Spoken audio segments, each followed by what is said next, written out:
TV digital exclusive చూస్తున్నాం. ఇటు surveyor Tejeswari హత్యపై అయితే ప్రజెంట్ పోలీసులు దర్యాప్తు ముమ్మరం చేస్తున్నట్లుగా తెలుస్తోంది. ఇటు ఈ మర్డర్ కి సంబంధించి ప్రధానంగా ఇటు బ్యాంక్ మేనేజర్ పాత్రపై కూడా ఇటు పోలీసులు ఫోకస్ చేస్తూ ఉన్నారు. అయితే ప్రస్తుతం బ్యాంక్ మేనేజర్ అలాగే అతని డ్రైవర్ కూడా పరారీలో ఉన్న నేపథ్యంలో వారిద్దరి కోసం కూడా ఇటు పోలీసులు గాలింపు చర్యలు చేపడుతున్నారు.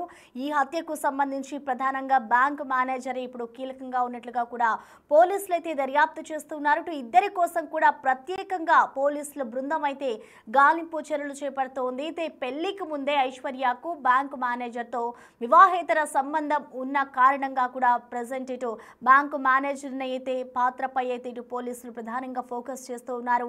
వారిద్దరు ఇటు పోలీస్ అలాగే అతనికి సంబంధించిన డ్రైవర్ ఇద్దరు కూడా పరారీలో ఉన్న నేపథ్యంలో ఇటు పోలీసులు ప్రత్యేక బృందాలుగా ఏర్పడి మరి వారిద్దరి కోసం అయితే గాలిస్తూ ఉన్నారు. ఇటు వీరిద్దరికి సంబంధించి కూడా ఇటు వివాహితర సంబంధం ఉన్న కారణంగానే ఈ హత్య చేసినట్లుగా కూడా ఇటు ప్రెజెంట్ పోలీసు అయితే ఒక నిర్ధారణకు వచ్చారు. అయితే పెళ్లి తర్వాత ఇటు బ్యాంకు ఉద్యోగితో 2000 సార్లు కూడా మాట్లాడినట్లుగా కూడా ఇటు కాల్ డేటానైతే పోలీసులు గుర్తించారు. ఇటు ఈ నేపథ్యంలో ఇటు ప్రెజెంట్ పోలీసు కోసం అయితే పోలీసులు గాలింపు చర్యలు చేపడుతున్నారు. ఇటు పోలీసుల అదుపులో ప్రస్తుతం తేజేశ్వర్ భార్య ఐశ్వర్యతో పాటు కూడా మరో 3 నిందితులు కూడా ఉన్నారు.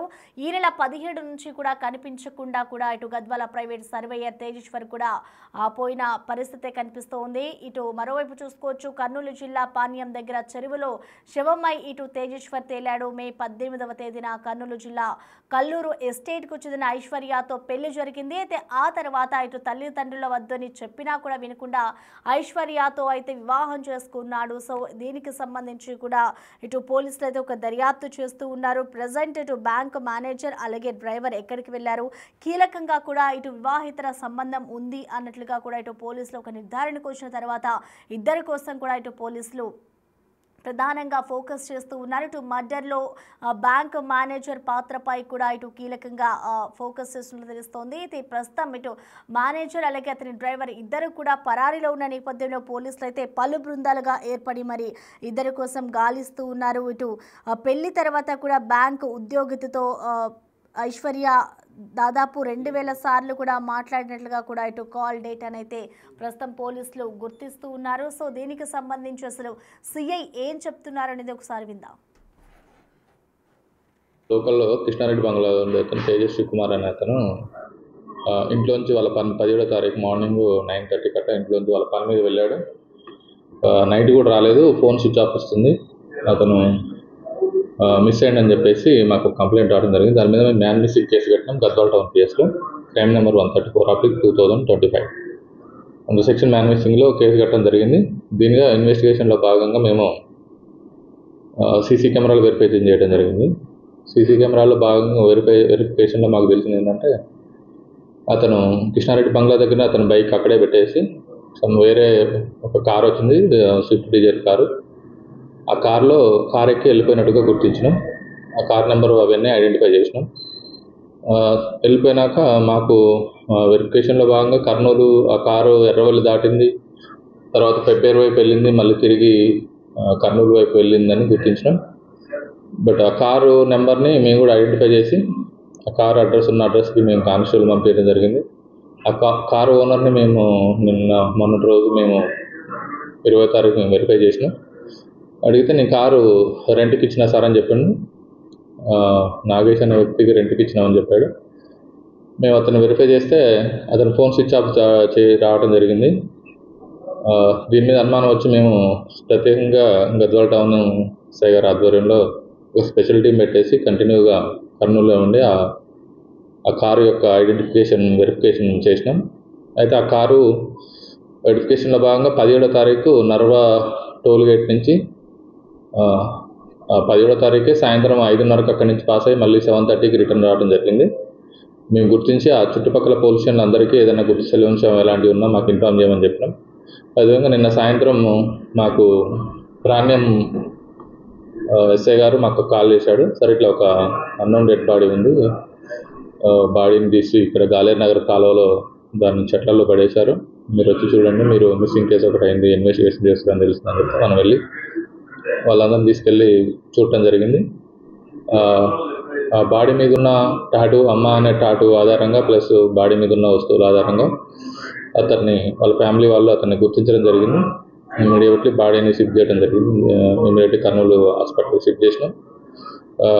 ఈ కేసులో అనుమానితులు ఈ కార్లో వచ్చిన వాళ్ళే ఇతను తీసుకెళ్ళి చంపి బాడీ తీసుకుని పోయి ఎవరు గుర్తుపట్టకుండా గాంధీ నగర్ కాలువలో గత 4 రోజుల క్రితం వేసినట్టు బాడీ ఒక సిచ్యువేషన్ని ఆ బాడీ డీకంపోజ్ అనే విధానం బట్టి తెలుస్తుంది. ఇటు కేసు ఇంకా దర్యాప్తు దశలో ఉంది. దీంట్లో త్వరలో నిందితులను పట్టుకొని అరెస్ట్ చేసి కోర్టు ముందు ప్రవేశిస్తాం.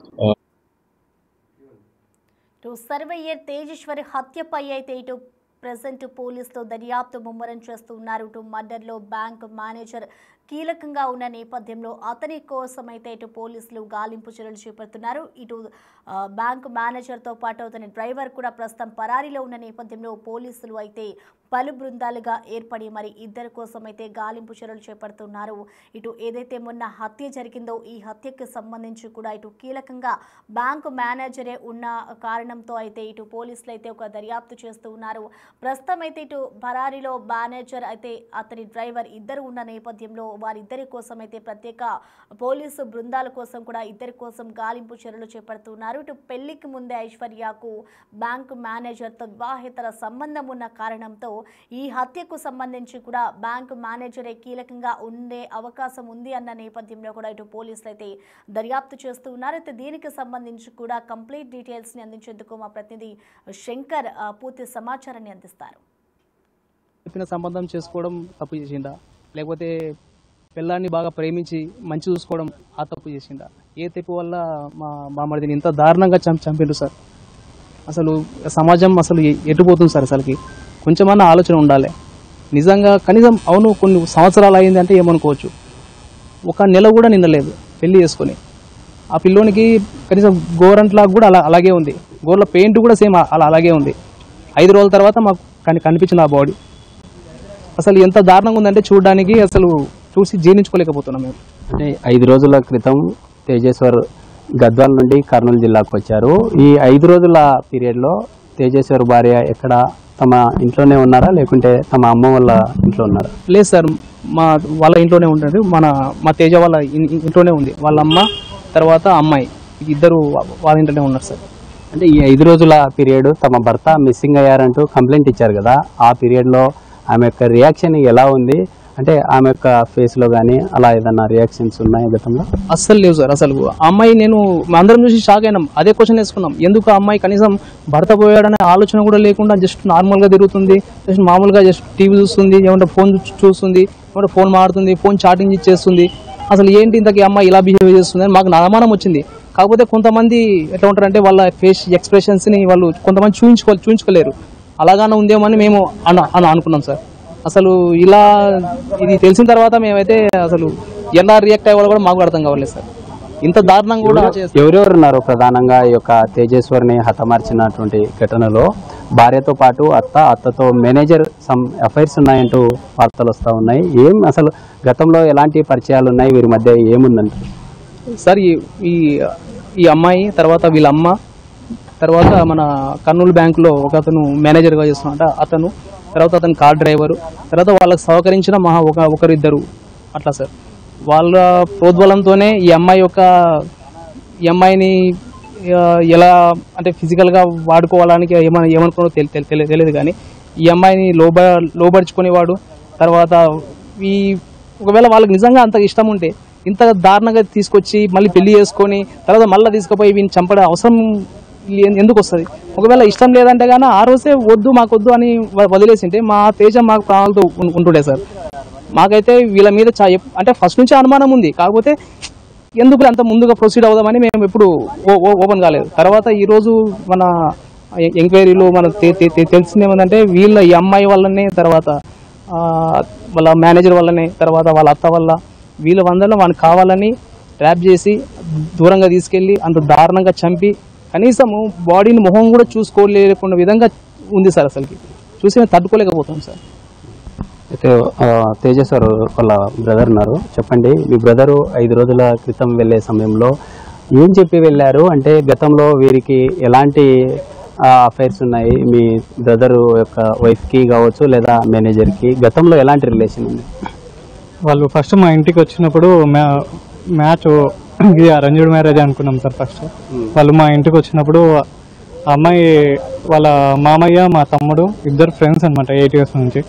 అయితే వాళ్ళ మామయ్య ఫ్రెండ్స్ అవ్వడం వల్ల మేము కూడా వాళ్ళ ఫ్యామిలీ మెంబర్స్ అందరం మంచి వాళ్ళే అనుకొని మేము ఈ ఫ్యామిలీ గురించి ఎంక్వైరీ చేయలేదు సార్. ఎందుకంటే వాళ్ళ చుట్టుపక్కల ఉన్న కొంతమంది తెలిసి ఉండడం వల్ల వీళ్ళు తెలుసు రేపొద్దున ఏదైనా ప్రాబ్లం అయితే కూడా వీళ్ళని అడగొచ్చు అన్న ఉద్దేశంతో మేము ముందరికైనాం సార్. తర్వాత ఎంగేజ్మెంట్ అయిపోయింది. తర్వాత మ్యాచ్ కూడా ఫిక్స్ చేసుకున్నాం. అన్నీ ఫంక్షన్లు అన్నీ మాట్లాడుకున్న తర్వాత ఒక 5 days ఉన్నాగా మ్యారేజ్కి ఈ అమ్మాయి కనబడతలేదు అని చెప్పి వాళ్ళ తల్లి నుంచి ఇన్ఫర్మేషన్ మా ఇంటికి వచ్చింది సార్. అంటే ఈ ఎవరైతే మీ బ్రదర్ యొక్క వైఫ్ వాళ్ళ అమ్మ ఉన్నారో అంటే అత్త, వారికి తెలుసా ముందే ఇదంతా బ్యాంక్ మేనేజర్తో అఫైర్స్ ఉందని చెప్పి? మీ బ్రదర్ కూడా ఈ మధ్య కాలంలో ఆ గతంలో కూడా 1 year నుండి లవ్లో ఉన్నారు, లవ్ మ్యారేజ్ చేసుకున్నారన్నారు. ఏం జరిగింది అసలు? సార్ మా బ్రదర్ 1 year నుంచి లవ్లో ఉంది అన్నారు. ఎవరన్నారు నాకైతే తెలియదు సార్. పోయిన ఇయర్ డిసెంబర్లో ఆ సంబంధం మా ఇంటికి వచ్చింది. అంతకుముందు జస్ట్ వాళ్ళ ఇంటికి వెళ్తుండే మా బ్రదర్ ఎప్పుడో ఒకసారి ఫంక్షన్లు అవుతున్నప్పుడు. కాకపోతే వీళ్ళిద్దరి మధ్యన లవ్ ఉండింటే చక్కగా మా తమ్ముడు ఆ అమ్మాయిని తీసుకొచ్చి ఆ అమ్మాయి అంటే నాకు ఇష్టం అని చెప్పి ఇంట్లో చెప్పేవాడు. కాకపోతే ఈ ఫ్యామిలీ ముందరకై రాదు కదా, అరేంజ్డ్ మ్యారేజ్ అని చెప్పి. అంటే మీ వదిన మీ ఇంట్లోనే ఉన్నారు, మీ బ్రదర్ 5 రోజుల క్రితం మిస్సింగ్ అయ్యారు కదా.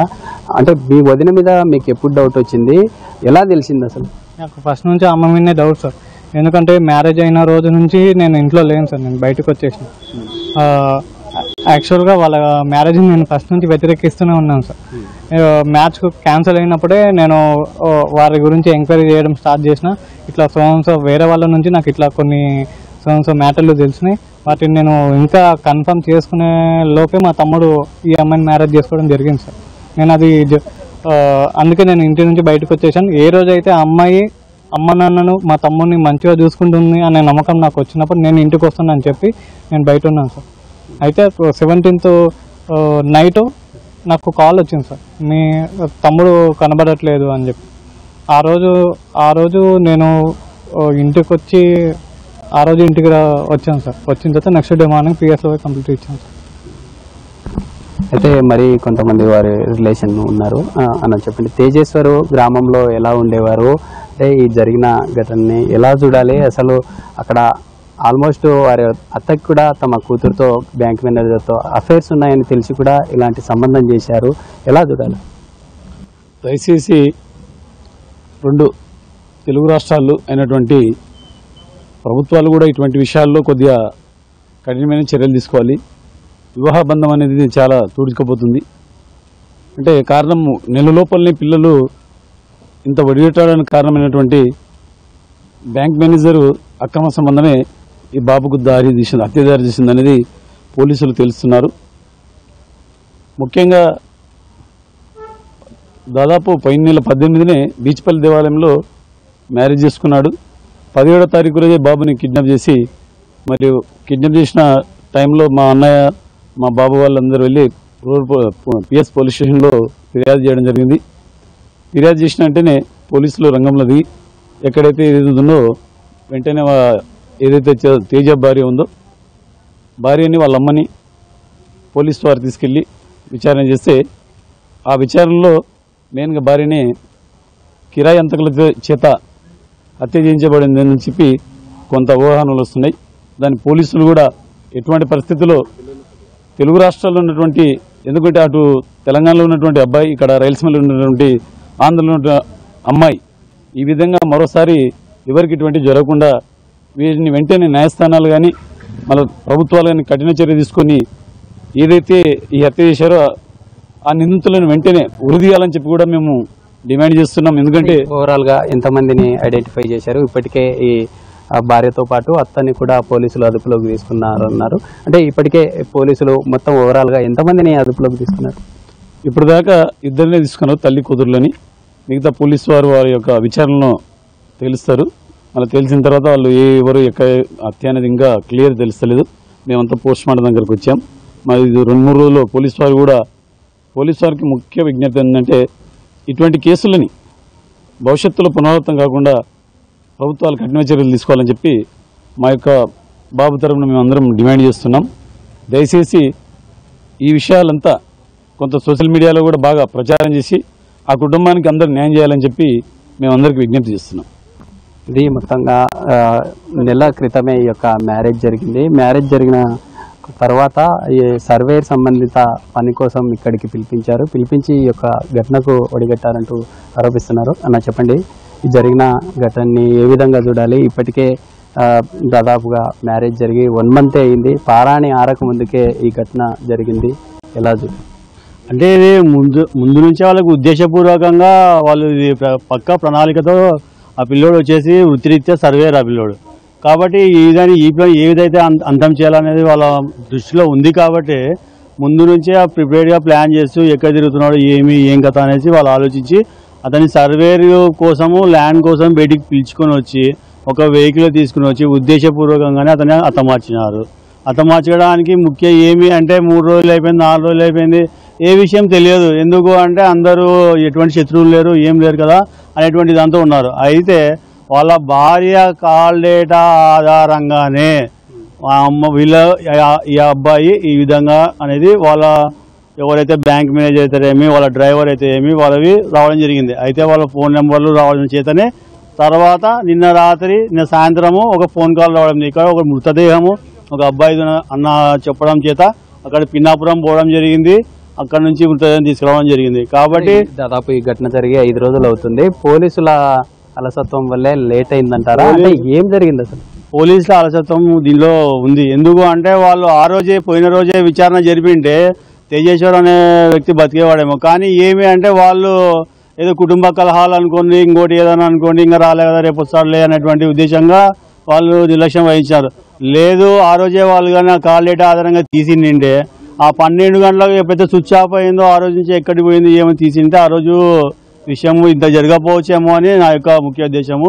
నా పేరు కట్టెల రామంజరు, భారతీయ వాల్మీకి. అయితే చూస్తున్నాం కదా, ఇదంతా మార్చూరి దగ్గర పెద్ద ఎత్తున తమ బంధువులు కావచ్చు, ఫ్రెండ్స్ అందరూ ఇక్కడికి చేరుకొని ఏదైతే ఈ పచ్చని సంసారంలో ఈ అక్రమ సంబంధం ఏదైతే ఉందో ఈ మేనేజర్తో గతంలో మొదటగా ఈ మేనేజర్తో తమ తల్లి ఎవరైతే ఉన్నారో తల్లితో పాటు కూతుర్ని కూడా మేనేజర్ అక్రమంగా యొక్క సంబంధాలు పెట్టుకున్నారు. ఇల్లీగల్గా అఫైర్స్ పెట్టుకోవడంతోనే నిండు ప్రాణం బలైంది. సర్వేయర్గా పనిచేస్తూ తమ పనులు చేసుకుంటూ ఉండేవారు.